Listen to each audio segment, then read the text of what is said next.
Hello friends, how are you? I hope all of you are doing really good. So welcome to Economics of Finance Excellency batch.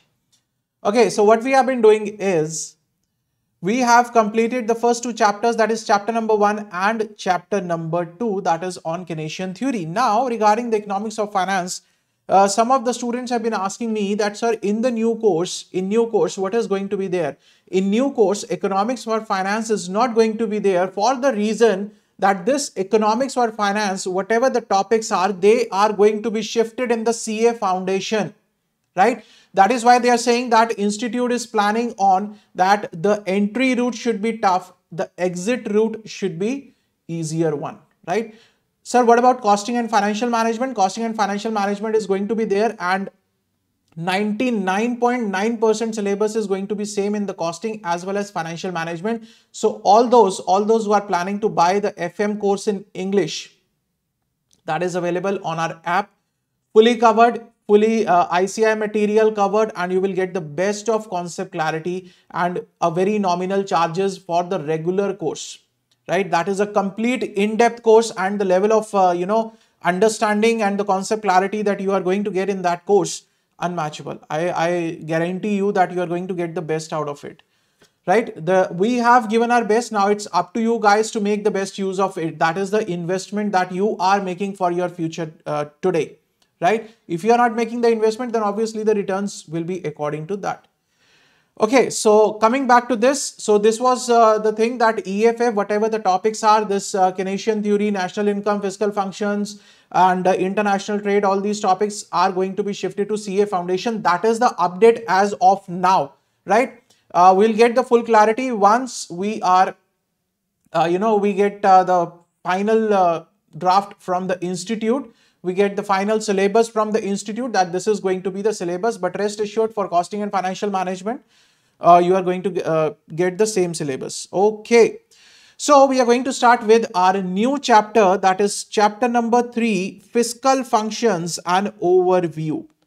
Now, what are the fiscal functions, sir? What are the fiscal functions? The fiscal functions are basically some of the functions which are required to be taken up by the government. The fiscal means related to the taxes, and then related to the government revenue and expenditure.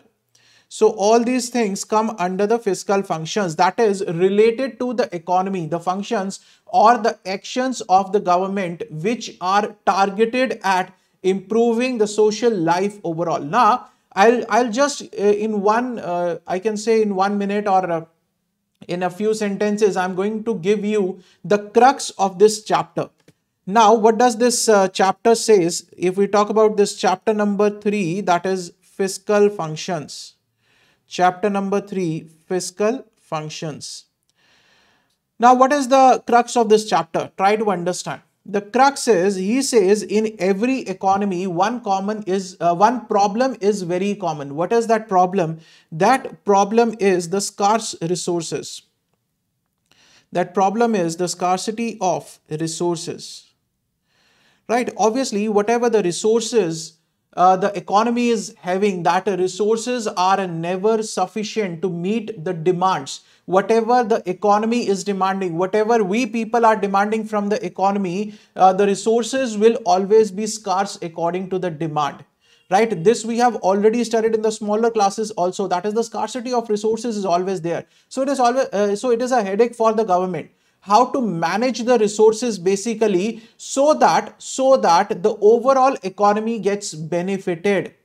That is what the main purpose of the government is. The government says, okay, the resources are scarce, so we need to take some actions. We need to decide that how to distribute, how to allocate these resources, right? So that the overall economy gets benefited. Every sector of this economy gets benefited, right? Nobody should be too rich, nobody should be too poor, right? Although even after taking the fiscal functions or these actions, we can say there will always be a disparity in the society. But still, what the government is trying to do is, government is trying to do that whatever the resources are, even if they are scarce, they should be properly used, right? These resources should not be wasted, so that whatever the resources are, the economy is able to use these resources efficiently, effectively for the overall growth of the economy, right?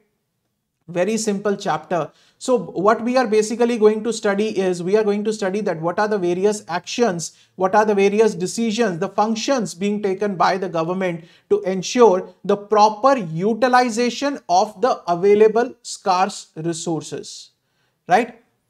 Okay, let's read it out. Every society faces the problem with regard to the scarcity of available resources. The resources available to any society cannot produce all the economic goods and services that its members desire to have. So if you are desiring to have the Apple iPhone, right, the manufacturer might not be having, right, might not be having that manufacturing capacity, that resources that he is able to fulfill the demand of the Apple iPhone for each and everyone in the country, right? So that was just an example.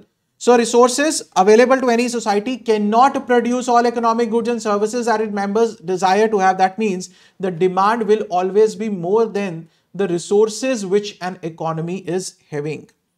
An economic system, the economic system needs to answer the basic questions such as what to produce, right, how much to produce, and for whom to produce, how much resources to be set aside for the future. Obviously, we do not have to look at the present only, we have to plan for the future also, right? So these are the basic questions, keeping in mind the scarce resources, right?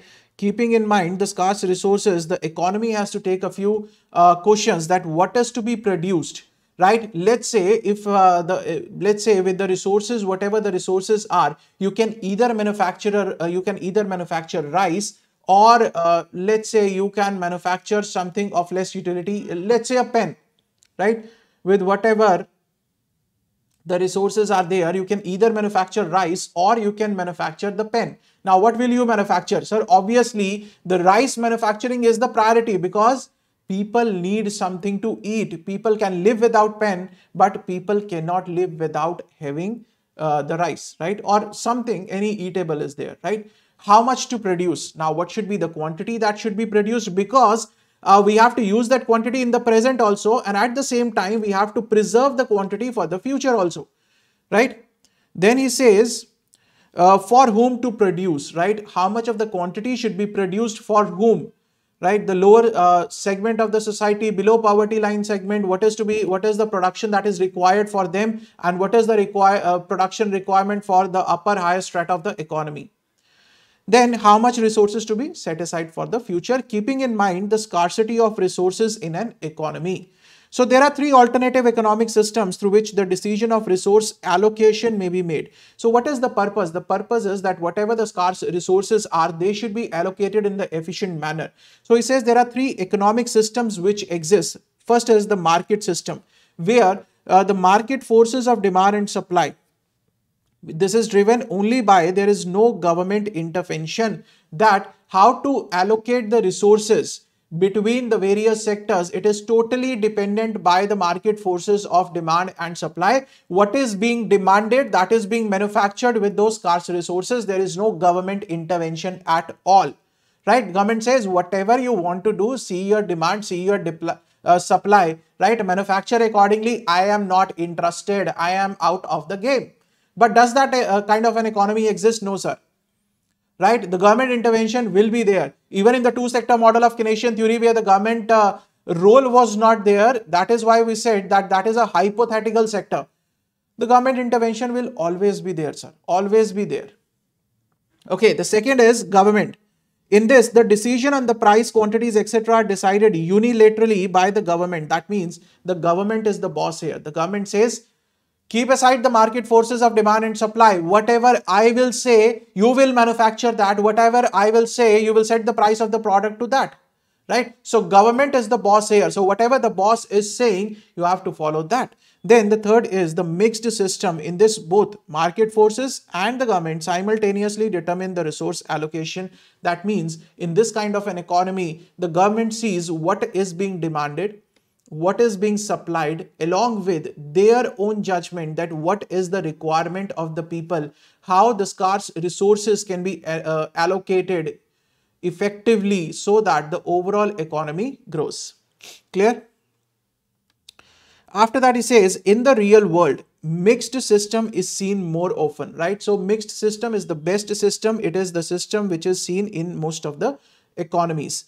Government intervenes in the economy to direct the certain economic variables aimed at improving the well-being of the society. That government intervention is required so that if any variable is not in line with the economic well-being of the society, with the purpose of the improving the well-being of the society, so the government intervenes to correct that economic variable, right? So that everything, whatever the actions are being taken, whatever, however the resources are being utilized, those are utilized with the aim at improving the well-being of the society. Clear? Right, sir.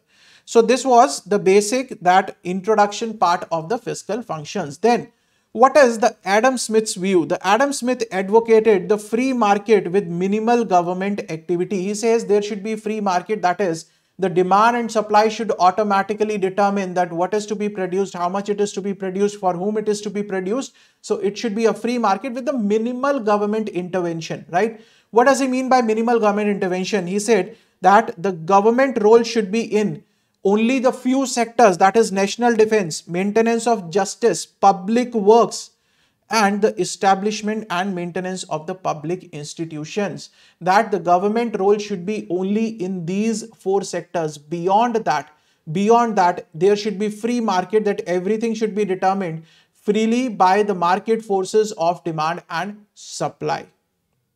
Clear? So what are the 4 areas? Major 4 areas: the national defense, second is the maintenance of the justice, third is the public works. Public works means like the construction of the highways and all those things, and the establishment and maintenance of the public institutions. So 4 things are there: national defense, justice, public works, and public institutions. So he says beyond that, that should be the areas where the government can intervene. Beyond these areas, there should be no government intervention. Everything should be a free market, right? But since 1930s, the state's role in the economy has been gaining importance.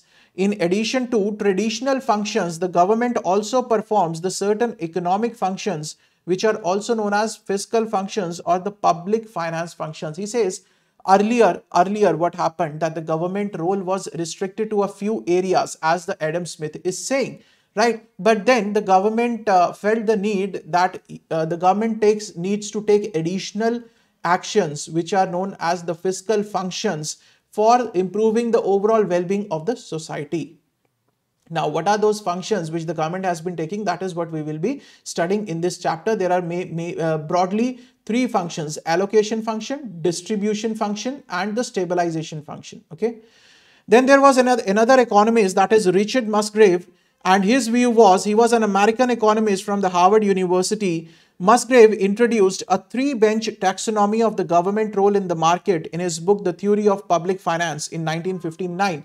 According to him, the government functions are as follows. Now, he is giving Richard Musgrave is giving what is the role of the government in the allocation of resources, in the basically I'll say not only allocation, but the effective utilization of the scarce resources. So he says there are 3 major functions that the government has to undertake.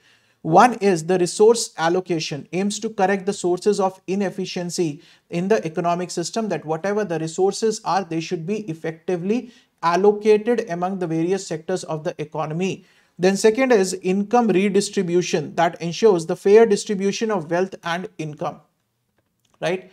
That the wealth and income should not be concentrated only in the hands of few people, because then what will happen, sir?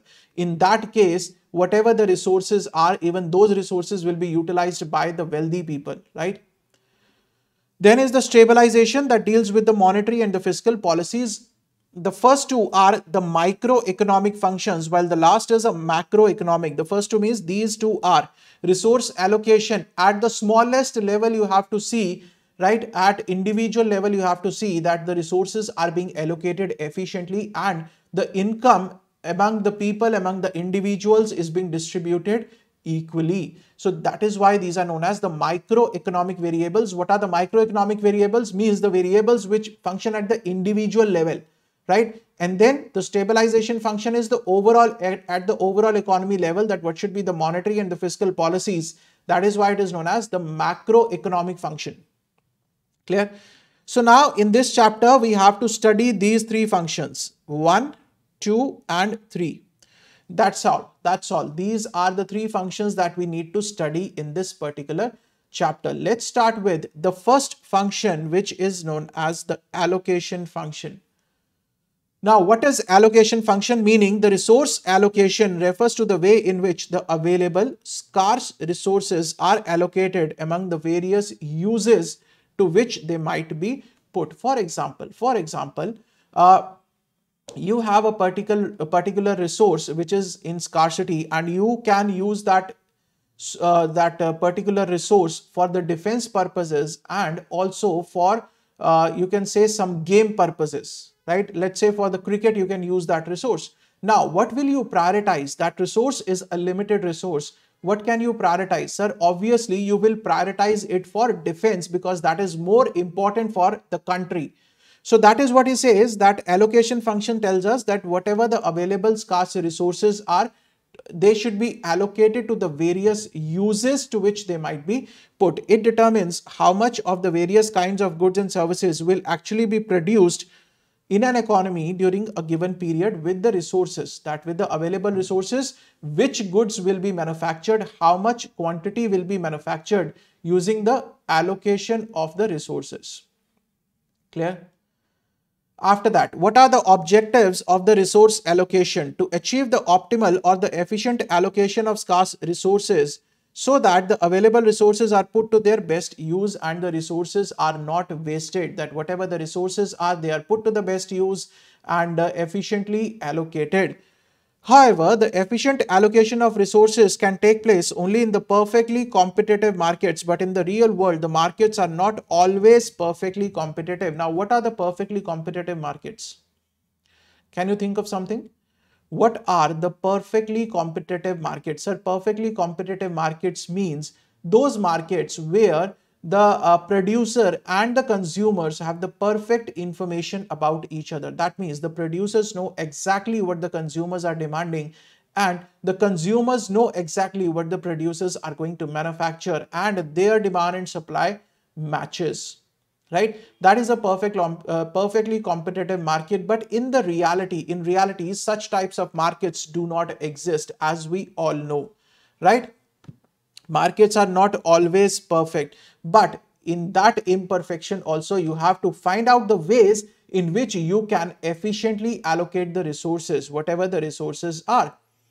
Then he says, need for resource allocation. The public goods will not be produced in the sufficient quantities by the private players. Let's say there is no government intervention, right? Let's say there is no government intervention. Now what will happen? There is only private sector. If there is no public sector, let's say there is only private sector. Now, what is the major motive of the private sector? The major motive is to earn profits. To earn profits. Now, let's say there is a resource which is owned by this particular private sector. Now, with that resource, they can manufacture something for the defense, right? And they will earn 400 rupees out of it. Now the same thing that they can be manufacturing for, let's say, the game, let's say for cricket, they can be using that resource and earning 1000 rupees. Now what is more important? More important is defense, but for the private sector, more important is to earn profit. So they will manufacture it for cricket, right? So that is why here the role of the government comes into the play. They don't want the private sectors to exploit the available resources. Public goods will not be produced. Which are the public goods? Public goods means the goods which are demanded by the public. Non-existence of the markets in the certain situation. In some of the situations, there can be a monopoly and there are less of choices. The market for whatever is being demanded by the people is not available. Clear? Markets generally tend to misallocate the resources. Now they say that if we leave everything to the markets, normally the markets will on their own will not be able to allocate the resources. So the government intervention is a must. Why? What is the reason for that? Can you think of a reason that why the markets tend to misallocate the resources? Because just now we said that there are the perfectly competitive markets do not exist. That means the markets do not have the proper information what is being demanded by the people, right? And if the markets do not have the proper information that what is being demanded, they will obviously misutilize the resources for the product. They can be using those resources for the manufacturing of the product which is actually not being demanded by the people. Then that is what? That is known as misallocation of resources, because in the real world, the perfectly competitive markets with the perfect information to the producers and to the consumers, they do not exist. Next is the market failures. Now regarding the market failures, we have a full-fledged chapter, chapter number 4, where we'll discuss about the market failures, right? So what are the objectives of the government intervention in allocation? Maximizing the social welfare through implementing the needs and concerns of the citizens through understanding, basically. You can change here through understanding. That what is the role of the government? Government tries to understand what are the need, what are the concerns of the people, the citizens of the country, and accordingly the government makes sure that whatever the resources are, they are put to the efficient utilization.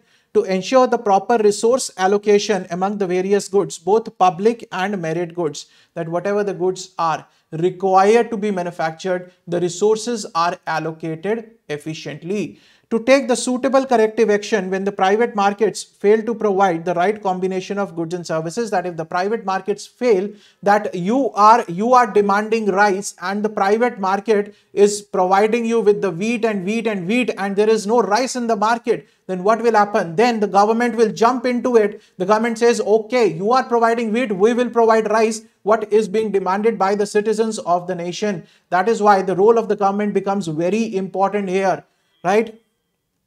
Because see, very simple logic, sir, very simple logic. That is what I told you, that the private players will always have their focus on the profits, right? They have nothing to do with what the economy is doing, what the people is demanding, and perfectly competitive markets are not there. What they are saying is, they say we might be manufacturing less, but if we are earning sufficient profits, we are happy with it, right? Because their purpose is fulfilled.